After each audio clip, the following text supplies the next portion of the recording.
Entering this season, there have been 989 teams in the Super Bowl era to start 5-5 or worse. 89% of them have gone on to make the playoffs. 2 have made the Super Bowl. The 2001 Patriots are the only one to win it. After only scratching 19 points in a loss to Denver, Andy Reid had this to say about Kansas City's pass-happy offense. We're calling quite a few of the RPOs. So yesterday they were giving us opportunities to throw the football. So we utilized the opportunities there. And those things end up being as good as a run for you. We're getting 4+ yards and you go with it. And but the runs are being called. It's just, sometimes they get turned into passes in today's world. Huh. So that was interesting, and it was widely interpreted around the world yesterday as though Andy Reid was suggesting, hey, I'm calling runs, and Patrick is changing them. Now, you would understand better than anyone very specifically. What is he saying? Okay, so first of all, he's saying it's the run-pass option. So when Mahomes is getting to the line of scrimmage, he's looking for looks, like placement of a 3 technique or a wide 9. That triggers him to call a run. If they're tight or their linebackers walked off or the safety's not down or the nickel's not where he's supposed to be, it turns into a pass because he's going to get the ball out quickly. The receiver's going to catch it, and they're hoping to get 3 to 5 yards. The same basic principle that you use in the run game. If you get 3 to 5 yards every carry, you're going to say this is a positive run. That's a positive RPO. And so that's what he's talking about. I would say this, people that are criticizing, he's not throwing Patrick Mahomes on the bus, but teams will bait you in to doing those exact things. Because there is a difference between running the ball between the tackles and the physicality that you exert on that defense, the fatigue the defense faces, as opposed to quick catch, quick get the ball to my hand, receiver go run 5 yards, defensive lineman just turn and look, the nickel makes the tackle. So I think there's a difference in concept of a call it and run it as opposed to an RPO. I'm not blaming Patrick Mahomes. He's doing what the play is asking him to do. I do think there's a difference, though, in the physicality of a run pass versus a call it and run it. Again, call it and run it, and I say this for the majority, I think, of our audience. I know this terminology just from having been around you guys. Sometimes the coach will call a play, and there is no option. That's right. Yeah. You're running this play, and that's it. That's right. It's a run. You're either going to run to the right or left, but there's no check to a pass. You are literally running the football. So I will ask the question, based upon whatever it is that these looks are given, are the Chiefs just not running the football enough, and is that part of their problem? Yeah, it is part of the problem because, look, there are intended consequences when you run the football. And why I say intended, what Jeff is alluding to is it takes a lot out of a defense when you're mashing them. Okay, right. There's a difference between getting 4 yards throwing the football and 4 yards running the football. It takes a lot more out of you when you run it. Okay, but now, that being said, Andy's not going to take the ball out of his $500 million quarterback in Patrick Mahomes. And Patrick already admitted the fact that, look, he has to be better. He has to be better when they do call these big shot plays. And this is early in the football game. He talked about the fact that he probably should have hit Travis Kelce on that Y over, but instead he took the shot down the field to Xavier Worthy, and he just threw it too far. He just airmailed it. Here, again, early in the football game, first quarter, he's got Tyquan Thornton, who has got a step on the corner. Man. This has got to be a touchdown. In the past, this has been a touchdown for Patrick. He'll hit this more times than not, but these are some of the shot plays that they have missed. This is a situation where Patrick has to be better as far as his decision-making when he decides to abandon the pocket. Again, he's taken responsibility for this, but this is a crucial turnover right here. Yeah. You've either got to throw this football with more air on it to try and get it down the sideline to Elijah Mitchell, or you got to run it.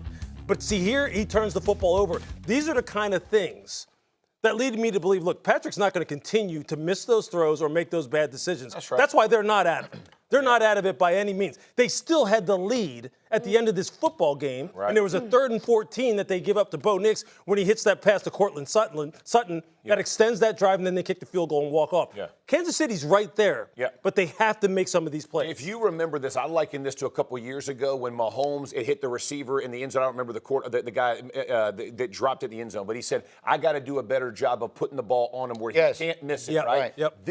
This is the exact same conversation he's having with himself. Can't miss the make, right? You can't miss that. So what we are left with is this early in the season, Kmart and then Peter, this is a must-win game for the Chiefs. The Chiefs are playing the Colts this weekend, and it is a game they absolutely have to win.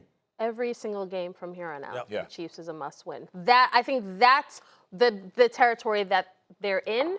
And I think everybody sort of believes that they're not dead by any means, right? But at some point, the record is what it is, and the losses in their division, the other teams in the AFC, conference, that's right. it's Wild still, card team. yeah. I was at MSG last night, and it's Kansas versus Duke, and every Kansas fan is coming up to me like, what's it like working with Jeff Saturday? I'm like, it's fine. And then they're saying, what's wrong with our Chiefs? What's wrong with our Chiefs? And I said, same coaching staff, same players. They were 12-0 last year in one-score games. They're not lucky 0-5. anymore. They're not putting teams away, and that could be the thinnest. Let's say it this way, though. Every team in the AFC is rooting for the Colts this weekend. For sure. Rest assured. But I will say Rest this. assured. The only way the Chiefs can guarantee themselves a playoff berth is if they win all the rest of their games. Saturday, what are you watching for this weekend? How about Josh Allen against this Texans defense? They are for real. And Josh Allen, the Bills, they're trying to catch the Pats. The Texans are trying to get into this race with the Colts. Think about it, the Colts got the Chiefs. If they were to get beat by the Chiefs and they catch up on the Bills, this is a true run in the AFC South. Can Josh Allen and this Bills offense go exert their will with James Cook, baby? That Texans defense. That game. They don't do well in Houston. They do not play well. That game is tomorrow night. Kmart, what are you watching for? I want to see, will Aaron Rodgers' disdain for the Bears be enough reason for him to suit up? He wants to say, I still own you so bad in a Steelers uniform, but that wrist, I think he'll play. The sense I got was that he will want to play, but doctors have to give him the okay. Again, a fractured bone in that left wrist, thus non-throwing hand. Peter, what are you watching for in Week 12? It's a gift, Greeny. The Cowboys can salvage the season with not only beating the Eagles, but then the Chiefs on Thanksgiving, and then the Lions. Okay. It could all happen. Look, I was there 2 weeks ago when they looked horrible against the Cardinals, and I was there on Monday night when they looked unbeatable against the Raiders. Has the Cowboys season changed after the bye week? We will see. 3 tough tests, but I kind of like their chances. Receive it. All right. Jeff, they're going to have to receive it. For anyone who didn't see what happened yesterday, again, I want to make it clear exactly what happened. I finished the show. I'm just going on in my day. And all of a sudden, our executive producer, Pete McConville, is running over to me, and he's yelling, Greeny, Stephen A. is obliterating you on First Take right now. You got to go in there and have a little fun. So I go in there, and we had a little fun. I just want to thank all my colleagues at ESPN this morning for making me laugh. Mike Greenberg made me so proud this morning. I watched him sit up there, and he was making such a big deal of the Cowboys. And I looked at Greeny, and I said, is this Get Up or is this Entertainment Tonight? You would have thought the Cowboys played somebody. They're playing the Raiders. You're very good, you. You are very good, you. Oh, my Lord, you perfection this morning. Will you all just say with me, how about them Cowboys, Stephen A.? You were on national television? Yes. Talking to America at 8 a.m. Yeah. Eastern Standard Time. Did you see the Cowboys? I would encourage everybody in Dallas to watch Get Up. Watch today. Find today's Get Up. Go watch Get Up. There is no one better than you. Keep saying I just that. want to say that Greeny's got us all thinking, what if they win those 3 games? What if they do? What if they? See? Yes. See? What if See? they do? Plan on double duty. You're going to be right here Monday. What the hell have I done here? So That is great. look, it's so What much if they fun. do? You guys go in there with him all the time. I'm not in there with him all the time. Oh, he was on one. He was going crazy. He was on one. Look, I'm in, and I'll tell you why I'm in. I don't know that the Cowboys are going to make a playoff run. But I do think they're going to win Sunday. I really do. I know and I you think do. once they win Sunday, Jeffrey, once they beat the Philadelphia Eagles. Look, the Eagles want to win that game 13-10. They want to beat you 13-10. Yeah. And I'm here to say that with CeeDee Lamb and George Pickens, I don't think you hold them to 10. And if they do, then I'm wrong. And Lord knows I've been wrong before. But I think the Cowboys win that game. And if they do, then things start to get very interesting looking at the Chiefs on Thanksgiving. I'm looking directly at my Cowboys truther over there, my hater, my skeptic, Jeff Saturday. I mean, let's just slow it down for a second. We beat the Raiders, okay? It was not. It was not like they didn't play. They didn't play the best competition. They had no run game. They tried to throw it with Geno Smith about 50 times. They played into the Cowboys, and we know the Cowboys' offense is legit. I love the addition, the pieces that the Cowboys added. To think they can beat the Eagles, the Chiefs, the Lions, and then the Vikings to get themselves back in the race, I'm just not there. One game at a time, Jeff. Don't you know anything about football? We're just trying to go 1-0 this week. I'm just trying to go 1-0 this week. That's it. Come on, Get 1% better every day. I mean, the addition to the D-line, Quentin Williams is probably the most important one. We saw the way that they beat the Raiders, which is encouraging because if you can win up front, you can win. The reason why it's a little discouraging is because the issues in the back end, those didn't get tested. No. They couldn't do anything to attack downfield. So we'll see. I think the Eagles have offensive line injuries, but they'll be able to design something to give Jalen Hurts enough time to attack downfield. That's the real question. Let me give Lewis a chance. We talked about the Cowboys this morning. We will again. Let me give you a chance to address something else. Part of my reasoning has to do with all these new additions on the Cowboys. Another part of it is the Eagles. Yeah. That the way they're playing on offense it just has to catch up to them. Yeah. Maybe I'll be wrong, and maybe it won't, and maybe they'll win the Super Bowl again, looking exactly like this. They did it last year, and they got kind of hot at the right time, but they were mostly led by Saquon, and that hasn't been the case this year. Part of my belief in the Cowboys can win this Sunday is because I think the way the Eagles have been playing has to catch up to them. Look, A.J. Brown himself said to expect us to be able to just flip a switch and turn it on when we need it as far as the passing game clicking with the explosiveness outside the numbers down the field, to expect us to be able to just flip a switch, you're fooling yourself. He said, this is the kind of thing we need to address now before it starts catching up to us. This is the kind of game where it could catch up to them because let's just put it this way. Let's just say that all those additions up front for the Dallas Cowboys on the interior of their defense actually do shut down the Eagles' run game. Yeah. Now, the Eagles ran the football on them week one. Right. They ran it for them like about 130 plus, Mostly 150 plus Jalen in that Hurts game. ran a lot of it, yeah. Exactly. But this defense is different now. So what if it does become a game where now Jalen has to throw the football? Right. He has to get on the same page as Devontae. He has to get on the same page as AJ. They're not on the same page right now. And I don't think anyone inside or outside of that building would say that they are. Inside or outside of that building. So that's why I think this game is all the more intriguing.